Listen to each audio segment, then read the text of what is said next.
For certain countries, there are some very sensitive topics that the news media find difficult to cover. In Japan, that story is the nuclear issue. It's not just about the Fukushima disaster from 3 years ago. Japan remains the only country ever to have had the atomic bomb dropped on it in Hiroshima and Nagasaki, bringing an end to World War II, and its people still bear those scars. After Fukushima in 2011, the media were accused of towing the government line on the story and putting Japanese citizens at risk. Japan is not rich in fossil fuels. Nuclear power has been a critical component in its production of electricity. The plants have been shut down for 3 years now, but Prime Minister Shinzo Abe's government wants to restart them. The debate over the advisability of that would normally take place on the airwaves and in the newspapers. However, there are real concerns over the Japanese media's appetite for the story and what many see as a conflict of interest. How much influence the nuclear industry has over the media through the big money it spends on advertising. Are the Japanese media too concerned with their own balance sheets to provide the checks and balances they are meant to provide? The Listening Post's Gouri Sharma now on the challenges of covering the nuclear story in Japan. The US had its 9/11. Clearly something relatively devastating happening this morning. Britain had 7/7. And in March 2011, an earthquake in Japan set off a tsunami which triggered a meltdown of 3 nuclear power plants in Fukushima. 福島第一原発の1号機で今日午後3時半過ぎに爆発音が聞こえ、白煙が上がったということです。That disaster became known as Japan's 3/11. The initial reports by the Japanese media were very underplayed. You would think that with the disaster that happened in 3/11, that people would have been more outraged or more angry from the start, but it was a very slow burn. The media are responsible for unnecessarily exposing people to radiation. タバコに比べるともう全然発芽の恐れっていうのは少ない。 It's not only the responsibility of the government, it's also the responsibility of the Japanese media, who didn't report events or tell people the facts. The media couldn't judge whether this information was correct or not. So that's why they want to stay on the safe side, and that is why they almost stick to the information from the government. They didn't want to give the public wrong information because of this dangerous situation. A dangerous situation that Japan's media were accused of making worse. Viewers were told that the amount of radiation leaked was not hazardous. 今回の福島原発事故の場合は全く心配はいりません。 The reports were wrong. Media analysts say that not much has changed since the disaster. 水質検査やってますけれども、今のところその汚染物質は検出されてない。 If anything, some argue, the situation has deteriorated. And many blame a new law, the so-called Designated Secrecy Bill, written by the Abe government and passed in Parliament. The law makes it illegal for journalists not only to publish, but even to try and obtain state secrets. Reporters found guilty could face up to 5 years in jail. The law is set up so that if you know something that is a state secret, that the Japanese government, any branch of the Japanese government can designate something a state secret. And of course they're going to designate anything with nuclear power a state secret. It's more than a State Secrecy Act. It actually functions as an anti-whistleblower law. And what's one of the most disturbing elements of that is that there's no supervisory board. There's no external public board that reviews whether or not what's determined a state secret or the prosecution of people under this act is indeed being taken care of independently. This is a story with political, economic, and environmental elements. In the aftermath of Fukushima, Japan temporarily shut down its nuclear plants, and now 90% of its electricity is generated from fossil fuels, which are imported. 4 months ago, Prime Minister Shinzo Abe announced plans to resume nuclear power generation. Analysts say the coverage of the nuclear story in Japan is compromised because major institutions have grown too close. The government is tied to the nuclear industry, companies like Tokyo Electrical Power Plant, TEPCO. TEPCO spends big money on advertising, and media outlets don't want those ad revenues to go away.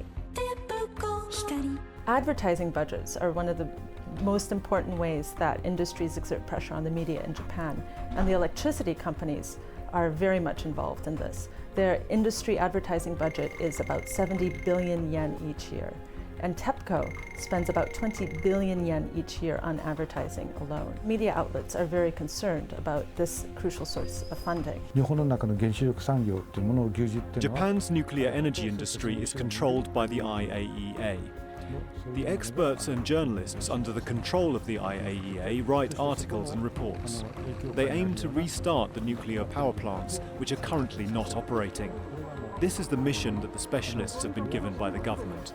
To achieve this, it's better for them that the true facts about the effects of the accident don't exist. There's a lot of money to be lost. Most people who are at the top of Japanese media and organizations know that if you offend Tokyo Electric Power Company, not only do you risk losing advertising dollars from them, but if TEPCO complains to their friends in Toyota or Asahi Biru, that you could lose even more advertising dollars. So it's about money, it's not about public interest. Japanese newspapers, unlike television, are more reliant on subscriptions as a revenue source. They are less dependent on advertising.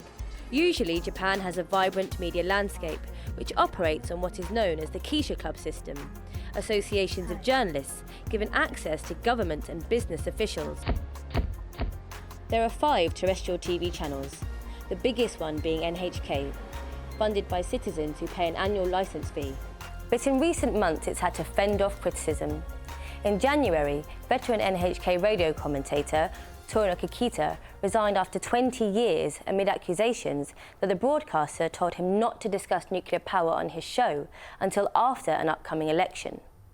That came just after NHK's previous chairman, Masayuki Matsumoto, abruptly left, with reports suggesting that he was pushed out for critical coverage on issues like the nuclear industry. It's his replacement, Katsuto Momi, who has proved the most controversial. He's very close to Prime Minister Abe and very well known for having right-wing nationalist opinions. But when he assumed the position, he very early on made a couple of inflammatory statements. And he is also very well known for having said when he assumed his position that if the government says right, NHK cannot say left. Prime Minister Abe handpicked 3 people to place in top positions at NHK. And NHK has always been considered the sort of the voice of authority in Japan for objective, non-sensationalist news. And so by kneecapping NHK, he's also managed to set a precedent so that everyone is sort of standoffish on reporting about nuclear issues. The problem of NHK is that because it is in such a powerful position, it also has an identity that it is an integrative factor of Japanese nation. So in a way, they feel that they have to be something that serves Japanese people. It's more like a national identity broadcasting. The Listening Post requested an interview from NHK. They declined, but gave us this statement instead. Nuclear power and energy policy are extremely important subjects. NHK believes it is vital to provide reporting from a range of perspectives and different angles on the lines of safety, cost-effectiveness, the international situation, and new technologies. Despite such assurances, Japanese media watchers will be keeping a close eye on NHK and other news outlets. As the government prepares to restart its nuclear power plants, the news media there could use a reboot in the coverage they provide of that story.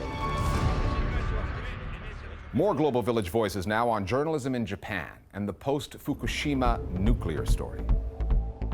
私が一番そのニュースの中で危惧しているのは放射線に対する知識に関してです。あまりにも放射線に対する知識というのが正しいものが報道されていないように感じていて、例えば 0.5 マイクロシーベルトといった時の、大体それがどれくらいの線量でそこに住む住まない云々のことに関してもどれぐらいのジャッジメントができるかということがパッと、分かる人が非常に少ないのではないかなと。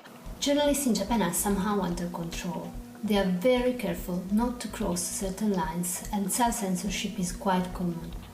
Commercial interest strongly influences reporting on nuclear issues. Freelancers and independent journalists sometimes manage to fill the gap of information with their stories, but they are very discriminated against by the government and by the Japanese media system itself. As a result, in many cases, journalists just repeat what the government or the companies want them to tell the public.